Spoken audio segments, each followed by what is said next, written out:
Demokrasi menekankan check and balance di seluruh institusi negara. Nah, di Indonesia, kita bisa melihat check and balance itu bisa dilihat dari ada tidaknya wewenang pada sebuah institusi. Revisi Undang-Undang MPR, DPR, DPRD, dan juga DPD ini dilihat sebagai kembali meletakkan kekuasaan itu kepada tangan eksekutif dan juga legislatif. Nah, apakah revisi Undang-Undang MD3 ini tadi akan menguntungkan kita sebagai bangsa atau justru patut ditinjau ulang? Dan bagaimana kita bisa mempercepat pemberantasan korupsi di negeri ini? Pemirsa, inilah Lawan Bicara, bukan hanya sekedar debat, tapi adu argumentasi yang bermartabat.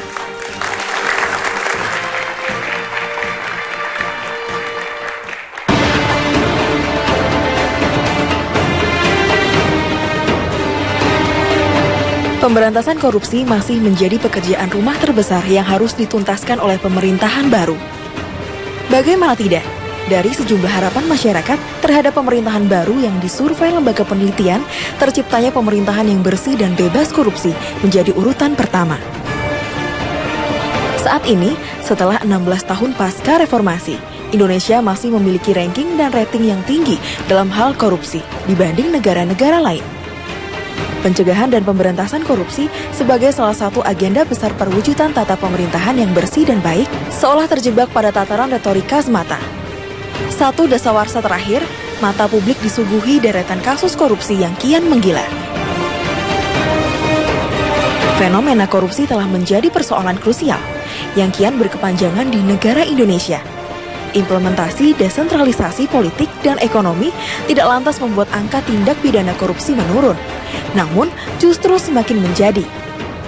Kasus-kasus besar yang menyangkut elit politik, petinggi aparat penegak hukum, hingga pejabat publik terus muncul susul-menyusul. Mulai dari kasus bailout Bank Senturi, kasus Cicak lawan buaya, kasus mega korupsi Hambalang, simulator SIM, korupsi Al-Quran, kasus kuota impor daging sapi, kasus Ketua Mahkamah Konstitusi Akhil Mukhtar, hingga yang terbaru korupsi dana haji di Kementerian Agama. Ironis, korupsi semakin tidak kenal waktu, tempat, dan jabatan. Lalu, seperti apa pemerintahan baru nanti membangun sistem yang akan mampu mewujudkan pemerintahan yang bersih dan bebas korupsi, dan seberapa cepat mimpi itu bisa segera terrealisasi?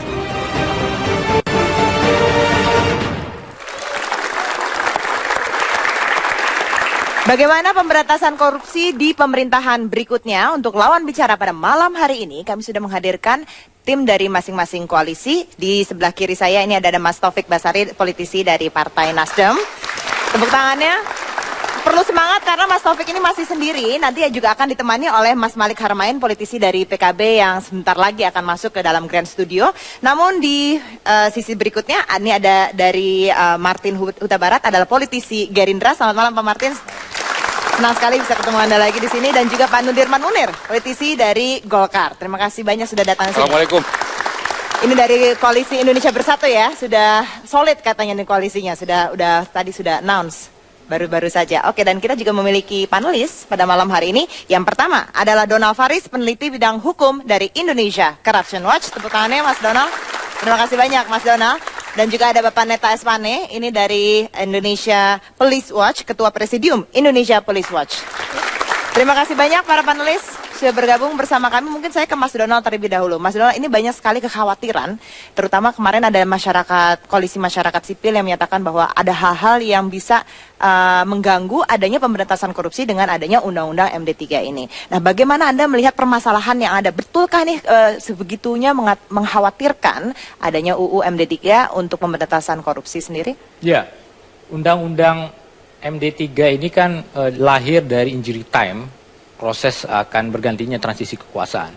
Jadi lahirnya Undang-Undang MD3 ini sebenarnya tidak bisa kita lepaskan dari konstelasi politik yang lahir pasca Pileg dan kemudian menuju Pilpres. Ada banyak pergulatan di situ, ada dari dimensi politik, ada dari dimensi penegakan hukum terkait dengan upaya pemberantasan korupsi. Terkait dengan upaya pemberantasan korupsi, kami memang mengidentifikasi beberapa persoalan yang menjadi katakanlah sebagai tembok besar upaya penegakan hukum dan pemberantasan korupsi. Semisal bubarnya Badan Akuntabilitas Keuangan Negara atau BAKN, kemudian juga terkait dengan perizinan dalam proses pemeriksaan terhadap anggota DPR. Itu hanya sekelumit persoalan dari proses legislasi terkait dengan Undang-Undang MD3 yang sudah digulirkan oleh DPR dan sudah disahkan oleh paripurna. Menarik tadi opening statement dari Mbak Andini bahwa untuk siapa produk hukum Undang-Undang MD3 ini? Apakah kemudian MD3 ini akan menggerakkan bandul parlemen 2009 sampai dengan 2014 yang dinilai banyak pihak korup kepada arah yang lebih baik dengan munculnya produk hukum baru tersebut, atau justru menggiring mereka ke wilayah yang semakin suram karena semakin sulit untuk disentuh oleh proses hukum baik oleh kepolisian, kejaksaan dan Komisi Pemberantasan Korupsi. Nah, nanti kita akan mendengar masing-masing apakah benar arahnya ke situ, karena kalau kita lihat dari banyak pasal akan muncul multitafsir di antara para pembentuk undang-undang dan termasuk juga dari masyarakat sipil itu sendiri terkait dengan siapa yang diuntungkan berarti ya Mas Donald. Oke, tepuk tangannya untuk Mas Donald Faris dari ICW. Langsung saya ke Pak Neta. Pak Neta ini dari Abraham Samad menyatakan Ketua KPK kita bahwa kalau KPK sendiri masih ada Undang-Undang KPK, kemudian ada Undang-Undang Tipikor, artinya mereka bisa bekerja dengan dua undang-undang itu. Nah, justru hambatan pemeriksaan sendiri itu ada nantinya ada di jaksa dan juga di polisi. Nah, betul Pak, seperti itu. Jadi sebenarnya polisi juga ruang geraknya jadi terbatas dong dengan adanya ini. Saya kira dengan adanya Undang-Undang MD3 ini, polisi yang paling dilumpuhkan ya, paling dirugikan. Tapi saya sebelum ke sana saya coba melihat satu esensi ya, sesuatu yang tragis. Undang-Undang MD3 ini lebih parah ketimbang Undang-Undang Susduk. Undang-Undang Susduk itu parlemen itu diprotek oleh presiden, oleh Mendagri dan gubernur ketika dia bersalah. Tapi lewat Undang-Undang MD3 mereka memprotek diri sendiri. Jadi sepertinya ada upaya membangun dinasti legislatif, membangun mafia legislatif ya, untuk tidak tersentuh hukum, untuk melindungi dirinya sendiri. Ini nih satu tragedi saya kira ya, undang-undang ini. Karena kalau kita lihat 30 hari ya yang diberikan waktu kepada mahkamah mahkamah kehormatan dewan itu 30 hari. Padahal ada salah satu undang-undang yang mengatakan tindak pidana pemilu itu hanya polisi dikasih waktu hanya 14 hari untuk menyelesaikan itu. Bagaimana mungkin? Ya. Tumpang tindih. Sementara kita lihat dari kasus-kasus korupsi yang ditangani oleh KPK dari 2007 sampai 2012 itu ada 53 anggota legislatif yang diperiksa KPK terlibat korupsi, 6 diantaranya anggota DPR, tapi 47 lainnya adalah anggota DPRD. Artinya apa? Korupsi di daerah begitu banyak. KPK tidak mungkin memeriksa ini, korupsi-korupsi yang dilakukan oleh anggota legislatif di daerah. Artinya masyarakat berharap pada polisi, gitu ya. Tapi dengan adanya undang-undang ini, polisi tidak bisa berbuat banyak di sana, sehingga korupsi anggota legislatif di daerah itu akan terselamatkan, akan aman gitu ya. Inilah kenapa kemudian Indonesia Police Watch berkesimpulan bahwa ada upaya membangun dinasti korup di legislatif, membangun mafia korup di legislatif untuk melindungi dirinya sendiri. Ini satu tragedi. Baik, membangun dinasti di legislatif, ada mafia legislatif. Karena mungkin ini yang berdua dulu yang sudah hadir, saya ingin ke Koalisi Indonesia Bersatu, Pak Martin dan Pak Nurman, juga di komisi ini kan yang dibahas di komisi Anda, di komisi 3. Nah betul Pak, ini ada upaya katanya ini justru membuat mafia legislatif sendiri dengan adanya Undang-Undang MD3 ini. Saya kira itu tidak benar ya. Karena Undang-Undang MD3 ini mengatur tentang DPR, MPR, DPD. Jadi misalnya kalau soal korupsi, tidak ada di dalam Undang-Undang MD3 ini membentengi anggota DPR terhadap soal korupsi. Di sana diberikan kewenangan terhadap lembaga yang mendapat tugas memberantas korupsi bisa melakukan penyidikan, meminta keterangan anggota DPR tanpa harus meminta persetujuan Majelis Kehormatan. Terhadap pelanggaran di luar soal korupsi, ada soal pidana ringan. Yang diduga pidana ringan, ada yang pidana berat. Kalau pidana berat yang memberi implikasi kepada anggota DPR, di sana Majelis Kehormatan itu harus mengadakan sidang dengan panel. Panel itu adalah melibatkan orang luar lebih banyak daripada anggota majelis. Kalau itu memberikan implikasi yang berat pada anggota DPR. Tapi kalau misalnya ada anggota DPR dituduh misalnya tidak bayar utang, menggelapkan hanya 2,5 juta, belum apa-apa, sudah harus diributkan. Ini kan bisa disampaikan kepada majelis kehormatan, lalu nanti menanyakan kepada yang bersangkutan. Ya. Jadi intinya adalah supaya ada etiknya begitu ya. Sebab kalau sekiranya dalam jangka waktu 30 hari tidak keluar izinnya, itu juga bisa langsung gitu. Baik. Hanya misalnya kalau kita lihat notaris, dokter, atau yang mana-mana juga ada majelis etiknya, kok DPR tidak ada begitu majelis kehormatan yang memberikan penghargaan yang pas kepada anggota DPR, tidak serta-merta, tetapi iya ajukan izinnya. Oke, Pak Nundirman, ini berarti kalau misalnya dari Majelis Kehormatan DPR bilang oh dia nggak salah kok anggota ini, artinya berarti dia tidak bisa diproses dong. 30 hari kemudian jadi bisa dihilangkan dong, misalnya ada barang bukti yang memberatkan. Ada perbedaan di sini. Kalau dia statusnya sebagai tersangka, itu tidak ada batasan ini. Jadi seperti dikatakan Pak Martin tadi, untuk tidak pidana khusus, penegak hukum bisa langsung ya tertangkap tangan atau dalam hal terpenuhi unsur delik dia sebagai tersangka. Tapi kalau dia misalnya katakanlah tidak pidana umum seperti tadi disampaikan, yang tidak menyangkut tidak pidana khusus, maka memang harus ada keputusan dari Majelis Kehormatan tadi atau Mahkamah Kehormatan. Dan di situ pun sebetulnya ruang gerak yang selama ini tabu dimasuki, itu udah kita buka. Artinya dari pihak independen udah boleh masuk. Misalnya Pak Neta masuk dia di situ sebagai jadi lebih di bisa, majelis. Nanti ini lebih bisa diawasi dengan adanya ini ya Pak ya. Jadi pihak netral tadi, pihak independen tadi udah bisa masuk. Yang selama ini nggak bisa masuk. Itu pertama. Lalu yang kedua, permasalahannya adalah kalau dia dipanggil hanya dimintai keterangan sebagai saksi, itu diperlukan izin dari katakanlah Mahkamah Kehormatan tadi, memang itu udah di mana-mana sama. Termasuk di organisasi-organisasi yang sifatnya provisional seperti tadi Ikatan Dokter Indonesia, Ikatan Notaris dan sebagainya. Pak Nundirman, kita tahan dulu argumennya. Saya tahu pasti Mas Tobas ini sudah pengen mengutarakan ketidaksetujuannya, tapi setelah jeda parewal berikut tetaplah bersama Lawan Bicara.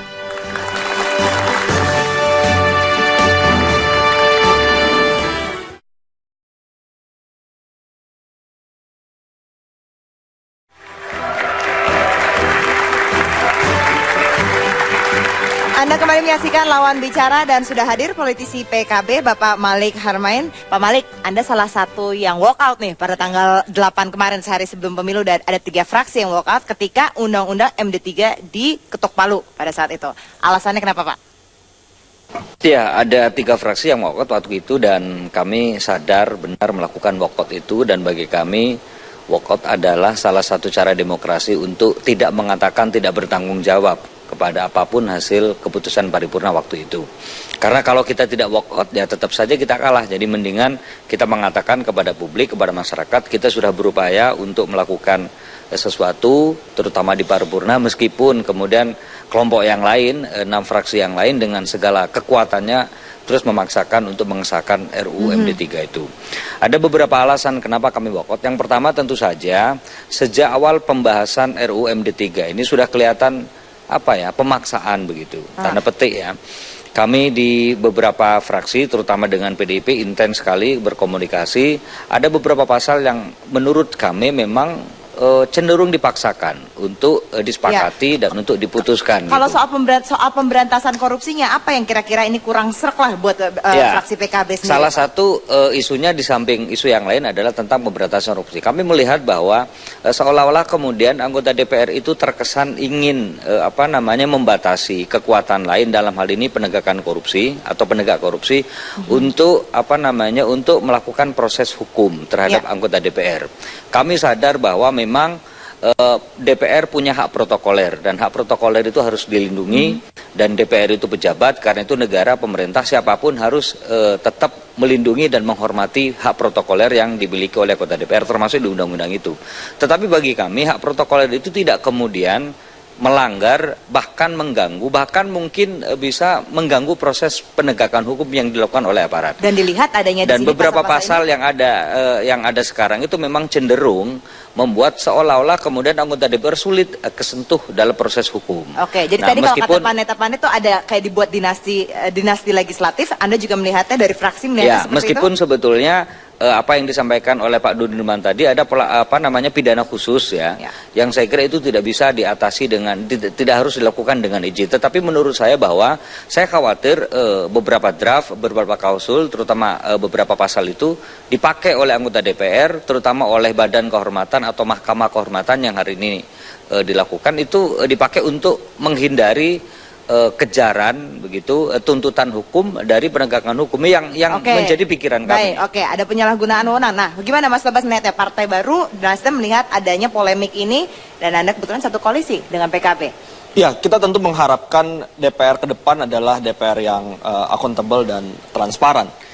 Kalau kita melangkah kan kita tentu ingin melangkah yang lebih baik. Nah, tapi sayangnya memang kemudian Undang-Undang MD3 yang baru ini seolah-olah membuat adanya penambahan perlindungan ya, additional protection terhadap anggota-anggota DPR terkait dengan penegakan hukum ya. Penegakan hukum ini kan harus berjalan secara efektif dan efisien, sehingga ketika ada permasalahan-permasalahan hukum maka sebisa mungkin dibuat jangan sampai ada hambatan di situ. Nah, yang menjadi soal adalah Undang-Undang MD3 ini juga membuat jarak antara lembaga DPR dengan rakyat, bahwa seolah-olah ketika DPR yang baru nanti terbentuk, maka itu akan menjadi diri sendiri yang terpisah dengan rakyat. Padahal lembaga DPR ini adalah milik rakyat juga. Artinya rakyat harus bisa melihat bahwa anggota-anggota DPR yang duduk di sana, yang hasil pilihan dari rakyat ini, mengedepankan persamaan di depan hukum, mengedepankan satu semangat yang sama agar kita dapat membantu penegakan hukum bisa berjalan dengan efektif dan efisien. Nah, ini yang sayangnya tidak berjalan. Dan kemudian juga ada beberapa ketentuan yang di dalam Undang-Undang MD3 itu yang menekan akuntabilitas DPR, ya.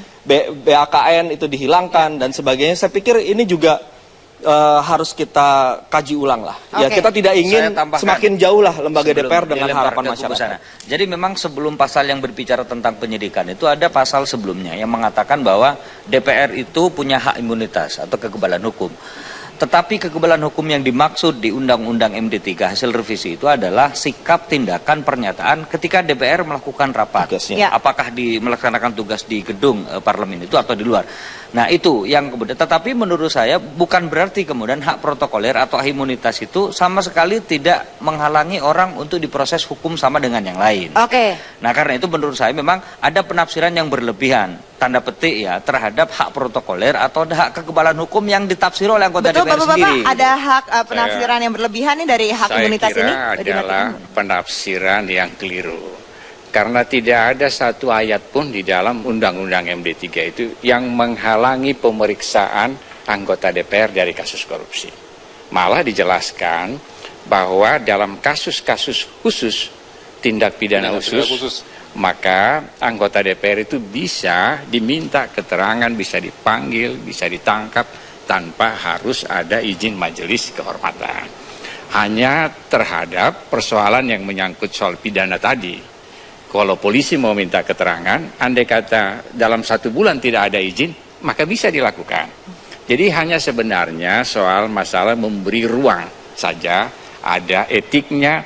Kalau kasus-kasus yang dimintakan keterangan atau pemeriksaan terhadap anggota DPR, kasus yang pidana ringan atau pidana yang berat. Kalau pidana berat malah itu tadi, ada keterlibatan masyarakat, tokoh-tokoh masyarakat ikut di dalam panel ahli untuk memeriksa anggota DPR tersebut.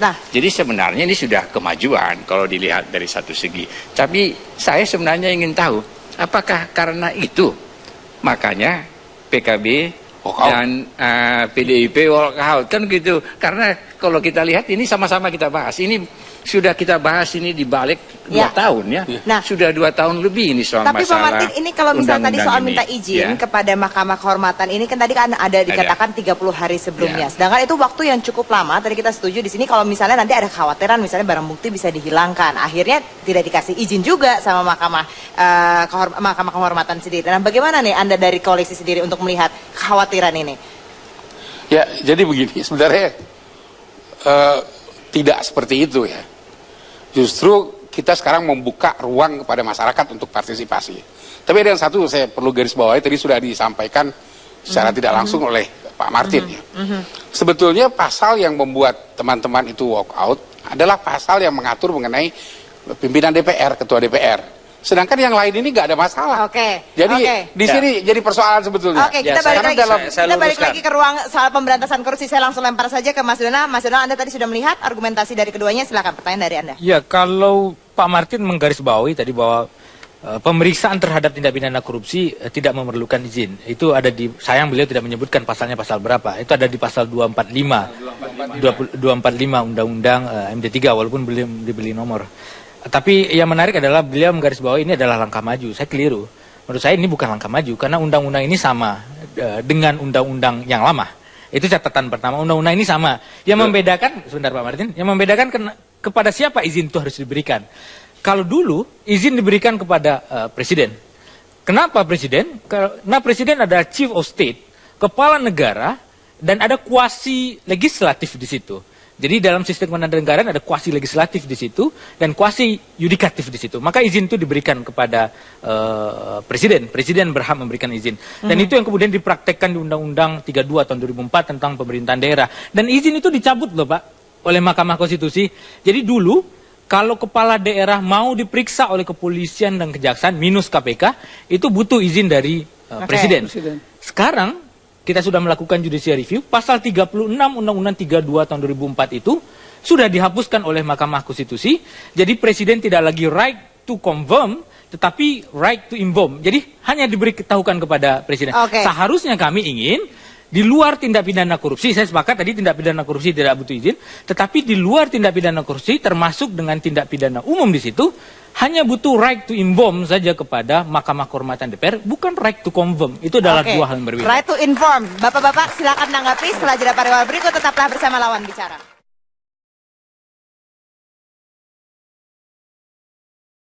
Anda kembali di Lawan Bicara, saya langsung saja ke Koalisi Indonesia Bersatu. Tadi dari Mas Donald sendiri mengatakan bahwa sebenarnya kalau Mahkamah Kehormatan ini justru harusnya hanya right to inform ya, bukan right to confirm. Nah, bagaimana tuh Anda melihat itu? Tanggapan Anda apa? Saya jelaskan dulu bahwa yang saya sebut ada langkah maju adalah undang-undang ini. Undang-undang MD3 ini dibandingkan dengan undang-undang MD3 yang lama, bagi kami ada satu langkah maju. Salah satu contoh, Gerindra di dalam undang-undang MD3 lama tidak boleh ikut menjadi anggota Badan Kehormatan. Jadi tidak ada. Ada juga partai yang seperti itu diadili di dalam Badan Kehormatan DPR, tidak ada orangnya di sana, akhirnya dia gampang saja dibuat putusan yang menyangkut terhadap anggota DPR tersebut. Sekarang sudah ada, seluruh fraksi menjadi anggota Majelis Kehormatan. Nah yang kedua adalah ada panel ahli yang bisa melibatkan tokoh-tokoh masyarakat seperti Bapak berdua, kalau ada kasus anggota DPR yang menyangkut hal yang berat ya, yang berimplikasi kepada posisi dan kedudukannya. Jadi dilibatkan masyarakat, tidak lagi tertutup selama ini. Kemudian adalah soal DPD. DPD ini selama ini kita bingung karena DPD kita bentuk tidak ada kewenangannya. Dalam membahas undang-undang juga tidak. Sekarang ini DPD sudah dilibatkan di dalam rangka pembahasan undang-undang, juga ikut membuat daftar inventaris masalah. Jadi daftar inventarisasi masalah itu sudah ikut DPD. Jadi ada beberapa hal kalau kita bedah dari Undang-Undang MD3 ini yang lebih meningkatkan posisi DPR, MPR maupun DPD. Begitu. Nah Pak Nurman, jadi jangan sampai ada anggapan kan di sini tadi tuh Mahkamah Kehormatan itu justru nantinya akan menghambat pemberantasan korupsi di Dewan sendiri. Nah bagaimana Anda menanggapi anggapan ini Pak? Ya ini udah jelas apa yang disampaikan tadi nggak benar lah kan. Tadi kan yang dibicarakan bagaimana kalau tidak pidana umum. Kalau tidak pidana korupsi udah jelas. Atau narkoba dan sebagainya. Itu tidak berlaku di undang-undang ini. Artinya mereka bisa, penegak hukum bisa langsung. Hanya yang masalahnya dengan tidak pidana umum. Dan tidak pidana umum pun, suatu kemajuan yang luar biasa dari undang-undang ini. Bahwa seperti disampaikan tadi, masyarakat atau pihak-pihak yang netral atau independen udah boleh masuk. Seperti Pak Neta ya dan sebagainya dari ICW pun udah bisa dia masuk menjadi panel ahli tadi. Dan keputusannya pun menjadi keputusan kita bersama. Malah jumlahnya lebih banyak daripada anggota Majelis Kehormatan. Itu komitmennya kita lihat dari Undang-Undang MD3. Nah saya akan kembalikan kepada panelis di sini karena kita topiknya ini adalah pemberantasan korupsi. Ya saya dan bagaimana mau klarifikasi tentang beberapa hal yang disampaikan Pak Martin ya. Enggak, karena begini, jadi kita berdebat memutuskan masalah 30 hari, masalah kenapa ke Mahkamah Kehormatan, kenapa sifatnya itu apakah izin atau seperti itu lama kita berdebat ya. Mulai dari Panja, kemudian sampai Timus Timsin, baru kemudian putus. Nah, meskipun kemudian kami tidak puas dengan putusan itu. Jadi yang pertama masalah masalah kenapa harus izin ke Mahkamah Kehormatan. Mahkamah Kehormatan itu kan urusan internal kita, dan di situ persoalan etik gitu kan. Nah ini persoalan hukum, kenapa kemudian harus izinnya ke Mahkamah Kehormatan? Meskipun waktu itu kita berdebat habis, kemungkinan siapa yang mengeluarkan izin atau pemberitahuan. Nah yang kedua yang masalah penting adalah itu sifatnya konfirmasi, pemberitahuan atau izin, itu juga jadi perdebatan panjang. Karena nggak mungkin kalau kemudian sampai DPR, Mahkamah Kehormatan mengeluarkan izin, boleh tidaknya institusi lain kemudian memeriksa anggota DPR yang mungkin bukti hukumnya kuat gitu, atas dugaan korupsi, itu juga bisa menghalangi. Nah perdebatan yang ketiga waktu itu adalah tentang waktu. Kenapa kemudian disebut kemudian 30 hari? Waktu itu kita sempat berdebat 14 hari, 7 hari dan sebagainya, yang kemudian diputus 30 hari. Nggak penting bagi kami Pak Martin, kenapa waktu itu bisa kemudian membuat bukan teror tapi mengganggu proses pemeriksaan seseorang, apakah itu orang biasa atau anggota DPR. Karena itu niat kami bahwa sejak awal kami berpikir DPR itu punya hak protokoler yang harus dilindungi dan diberikan oleh negara, oleh pemerintah. Tetapi jangan sampai hak protokoler itu mengganggu, bahkan mengancam proses pemberantasan korupsi. Baik, oke. Itu yang akan Anda perjuangkan terus ya Pak ya, ini hak protokoler ini jangan sampai nantinya disalahgunakan ke depannya. Oke, tapi kita sekali lagi saya ingin kembalikan kepada para panelis, karena di sini kita akan berbicara ke depannya nih Bapak-bapak, pemberantasan korupsi jika nantinya pemerintahan kita, entah itu dari Koalisi Indonesia Bersatu atau koalisi dari PKB, Nasdem dan PDIP ini menduduki pemerintahan yang baru, seperti apa? Nah mungkin dari Paneta Pane silakan melontarkan pertanyaan. Jadi dengan adanya Undang-Undang MD3 ini, jadi pertanyaan juga bagi kita, bagaimana ke depan ya pemerintahan baru dengan DPR baru, komitmen mereka dalam hal pemberantasan korupsi. Padahal menurut data kita ya, dari 2004 sampai 2013 itu ada 72 orang anggota legislatif yang menjadi terdakwa tersangka korupsi. Ini lebih besar ketimbang gubernur maupun menteri atau kepala lembaga kepala lembaga. Komitmen dari legislatif agak sulit ketika mereka mencoba memprotek diri, karena di depan hukum kan pada dasarnya semua orang sama. Ketika DPR melahirkan Undang-Undang MD3, seolah-olah mereka merasa lebih tinggi derajatnya ketimbang rakyat yang memilihnya. Jadi menurut Anda ini harus direvisi undang-undang ini? Saya kira harus direvisi. Teman-teman LSM, kebetulan Pak Donald ini sudah juga menghimpun ya, saya kira harus segera kita ajukan ke Mahkamah Konstitusi untuk ini dibatalkan. Saya setuju dengan panelis yang sebelah kanan tadi ini, bahwa Undang-Undang MD3 memisahkan legislatif dengan rakyat. Mereka mencoba eksklusif, seolah-olah mereka kurang tahu diri. Setelah dipilih rakyat, mereka mencoba mengistimewakan dirinya sendiri. Ini berbahaya bagi pemberantasan korupsi ke depan. Pertanyaan untuk kedua kubu Pak, nanti akan dijawab setelah jeda pariwara berikut. Silakan Pak Neta. Pertanyaannya untuk kedua kubu? Saya kira pertanyaannya adalah bagaimana kalau mereka sendiri mencoba memposisikan diri, memprotek dirinya sendiri, tapi sementara ke depan harus menginginkan pemberantasan korupsi yang konkret. Komitmennya seperti apa ya Komitmennya Pak ya? seperti apa? Masing-masing koalisi. Masing-masing koalisi akan menjawab sebenarnya nggak ada masalah kalau soal tidak pidana korupsi. Kan berkali-kali kita sampaikan. Soal tidak pidana korupsi, kapan saja, siapa saja nggak ada masalah. Tidak ada masalah, tapi nanti lagi Pak kita tambahkan lagi jawaban Bapak setelah jeda pariwara berikut. Tetaplah bersama Lawan Bicara.